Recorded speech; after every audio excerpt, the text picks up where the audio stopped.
Sure. My name is Rajendra Roy. I'm Chief Curator of the Department of Film at the Museum of Modern Art in New York. Good to meet you. Absolutely. Yeah, in a way, unfortunately, MoMA is rare in the museum field for having a Department of Film on an equal level with the other art forms in the museum.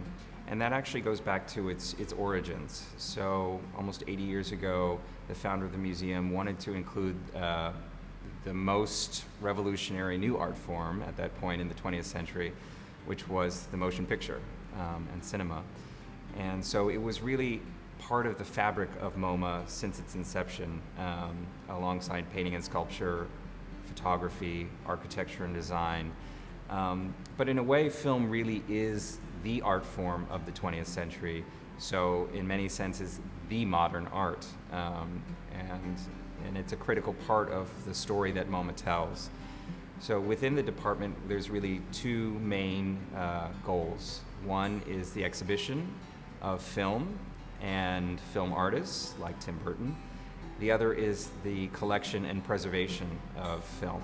And both are equally important and essential for safeguarding the history of cinema. So we have, in addition to our exhibition program, we have 4 cinemas at MoMA. We have gallery exhibitions at certain times during the exhibition cycles. But we also maintain and operate an extensive film preservation center. We have over 25,000 film titles in our collection, and the preservation of film is one of our main jobs. So we keep very busy that way. We do. I mean, we work in collection management internally, so the titles that are important to our own collection, but we also work in cooperation with international film archives, so that the job of preserving cinema is not located in any one museum or any one institution. Unlike most countries, the US doesn't have a national cinematheque. The Library of Congress does have an extensive film preservation program, but it's not the same type of national deposit that you would see in Europe and most parts of Asia as well. So we really do have to depend on the cooperation internationally to make sure that we're not losing cinema. That was the problem at the origin of our art form. So it was seen as a disposable medium, it wasn't seen as something permanent, and it took the efforts of visionary curators, including my predecessor way back in the 30s, Iris Berry, who went to Hollywood and went to Europe to really argue with the studio heads, please don't throw away your film, please save your cinema. And the museum can be a part of that, and we can help. So the strengths of MoMA's collection really are in early American cinema, and we've worked forward since then. And I like to think that Tim is a natural extension of that, a real kind of American genius of innovation in cinema. And so you have the earliest works in cinema as well as the most kind of recent and fresh, and we really try and embrace that spectrum. Well, I mean, I have to give Ron and Jenny a lot of credit.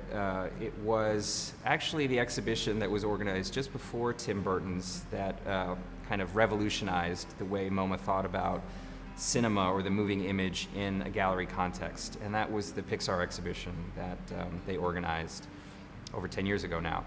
And what happened is it unleashed this kind of enthusiasm both in our audiences, but also in the kind of administration of the museum, realizing that what a powerful medium, what a powerful art form cinema is, not only for people going to the theaters to see film, but also to kind of unwrap the magic of how films are made.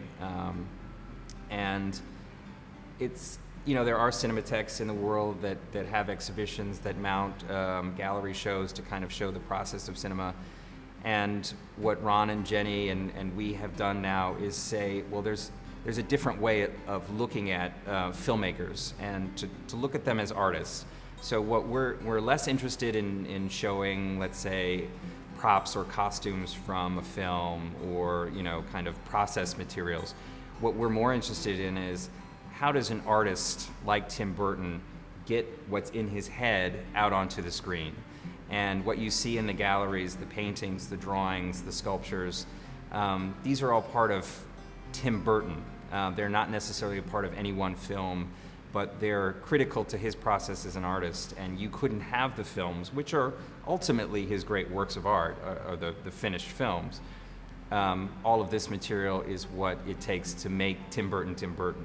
And I think that that's just a slightly different approach that MoMA has than some other cinematheques.